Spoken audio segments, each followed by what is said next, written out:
Jangan lupa like, komen, dan subscribe channel YouTube TVRI Bengkulu dan nyalakan lonceng notifikasinya.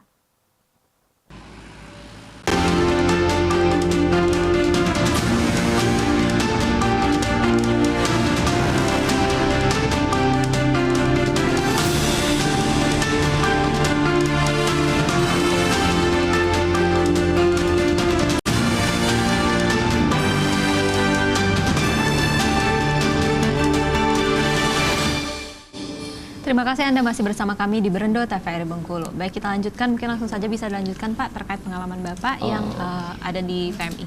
Ya, berkenaan dengan masalah kita cari darah di PMI, alhamdulillah ya kan kita tidak pernah mengalami yang namanya kendala. Terus dari pengurusnya juga kita alhamdulillah mereka tuh welcome sekali ya kan dengan kita ya, dan ini bukan cerita rekayasa, memang ini pengalaman pribadi saya dan terhadap teman-teman yang lain yang mereka juga datang ke PMI ya kan, alhamdulillah mereka ya melayani dengan humanis ya, dengan sepenuh hati ya kan, dan mereka pun tidak segan-segan ya, bercerita dengan kita kalau seandainya ada kekurangan dari kami tolong disampaikan ya gitu. Jadi mungkin kedepannya kami bisa perbaiki karena ya terus terang kami ini masih baru ya, seperti itu kata mereka ya kan. Jadi dengan harapan dalam arti kata semakin lama semakin ada perbaikan, semakin lama tingkat kepercayaan masyarakat terhadap PMI itu semakin timbul, semakin ya, besar kayak gitu. Kalau selama hari ini orang enggan dalam arti mendonorkan darah hanya karena ya cerita-cerita kalau kita donor nanti darah itu nggak nyampe atau darah itu nanti dikomersilkan, ya untuk saat ini semua itu ya alhamdulillah sudah terbantahkan kayak gitu. Ya, asal kita memang benar instansi donor darahnya di mana ya Bapak ya. Ya. Baik, mungkin dari Bapak sendiri tadi kan banyak sekali kepuasan yang Bapak rasakan ya Bapak dari PMI. Apakah ada suatu bentuk hambatan yang Bapak rasakan selama menggunakan jasa PMI ini Pak? Atau gimana untuk mekanismenya atau gimana Pak? Kalau untuk saat ini alhamdulillah enggak. Ya kalau walaupun ada mungkin ya persentasenya kecil ya. Ya itu tadi yang saya pernah ceritakan, kalau seandainya kita seperti yang pernah saya alami pada waktu itu saya butuh darah itu cukup banyak, jadi pas kebetulan di PMI itu memang banyak darah, tapi untuk darah yang saya butuhkan itu golongan darahnya itu yang kurang, tetapi mereka langsung berusaha untuk mencari pendonor ya kan, nanti Pak kalau ada langsung kami hubungi dan alhamdulillah itu memang cepat. Alhamdulillah cepat ditanggapi kayak gitu. Walaupun ya yang namanya kita ya manusia tidak mungkin secepat dalam arti kata apa yang kita harapkan langsung ada, butuh proses lah kayak gitu. Tetapi mereka sudah berusaha maksimal untuk bisa menyediakan darah itu, jangan sampai nanti menyusahkan dari keluarga pasien. Itu yang saya rasakan sampai saat sekarang ini kayak gitu. Iya, tentunya yang nggak dimiliki oleh instansi lain adalah PMI ini memiliki MOU dengan kerjasama dengan instansi lain ya Bapak, dan relasinya juga sangat luas. Jadi memang untuk pencarian darah ini kita sangat dipermudah karena biasanya orang-orang yang mencari darah itu udah kepepet ya Pak, jadi udah bingung nggak tahu cari kemana. Ternyata banyak nih di PMI tapi belum tahu nih bahwa ada darah di PMI. Jadi sosialisasinya juga untuk masyarakat harus lebih teredukasi dan juga mencari informasinya lebih kuat lagi nih Bapak ya. Nah dari Bapak sendiri gimana nih Pak untuk kontribusi yang sudah Bapak lakukan? Bapak kan sudah merasakan dampak nih dari PMI sendiri. Apa yang kontribusi yang Bapak lakukan terhadap PMI ini Bapak terkait dengan program kemanusiaannya?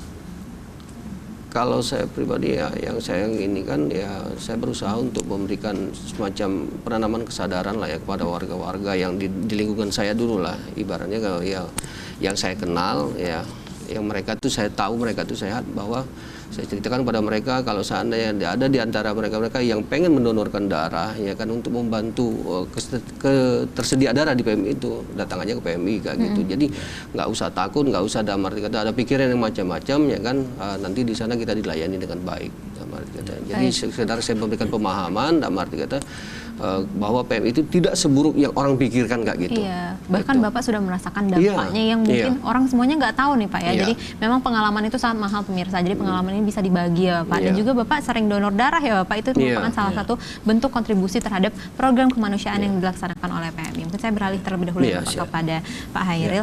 Nah terkait dengan kesediaan darah nih Bapak yang ada di PMI itu gimana nih Pak untuk kesediaan darahnya?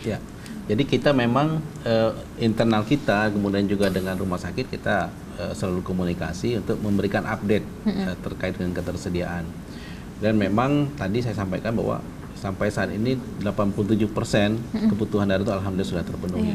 Nah, karena itu melalui kegiatan Bulan Dana ini kita ingin tadi 95% kita tercapai, semakin sering kita melakukan pelayanan secara mobile, kemudian juga semakin banyak nanti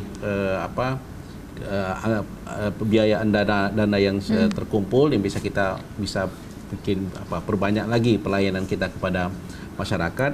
Nah, memang salah satu nanti kita akan sosialisasikan terkait dengan update ketersediaan darah kita. Nah, seperti saat ini misalnya kita ternyata alhamdulillah dari beberapa hari kita lakukan pelayanan mobile itu ketersediaan kita sudah cukup aman, walaupun ini dalam waktu yang relatif singkat biasanya langsung terdistribusi. Misalnya saat ini kita punya lebih kurang 69 kantong misalnya. Tapi ini angka ini bisa saja dalam hitungan sekian menit, sekian jam, karena kita pelayanan kita 24 jam, Pak. 24 jam kita pelayanan kita di markas. Dan ya kita akui lah bahwa sarana prasarana kita miliki itu masih perlulah kita tingkatkan. Seperti untuk ruang pelayanan kita yang belum dilengkapi dengan mungkin dengan pendingin udara, kemudian juga ini salah satu target kita nanti untuk bisa supaya pelayanan ini bisa lebih meningkat.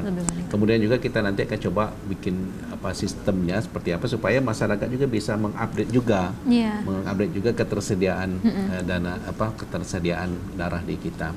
Nah, ini sekali lagi membutuhkan pembiayaan, membutuhkan pendanaan, karena memang kita nggak pungkiri dari pemerintah daerah kita ada dana hibahnya, tapi ya tadi dengan APBD kita yang nggak terlalu besar, apalagi kebutuhannya meningkat terus ya Pak. Organisasi yang lain juga banyak juga butuh anggaran, butuh dana. Jadi kita sesuai dengan amanat undang-undang tadi kita berusaha sendiri sehingga nanti semakin banyak dana yang terkumpul, semakin banyak pelayanan yang bisa kita berikan, dan akan semakin banyak juga masyarakat seperti Pak Nur ini akan kita bantu, bisa terbantu dengan baik. Luar biasa sekali ya Pak untuk PMI dan ini. Tadi supaya tidak ada lagi lah, misalnya kita alhamdulillah memang yang kita tahu mungkin di Bengkulu nggak terlalu lah, seperti daerah-daerah lain mungkin, misalnya ada mafia tadi calo darah. Calo. Kita tidak ingin itu terjadi di daerah kita. Baik, mungkin bisa ditahan dulu ya Pak, kita jeda pariwara. Setelah ini kita akan lanjutkan diskusi kita setelah jeda pariwara.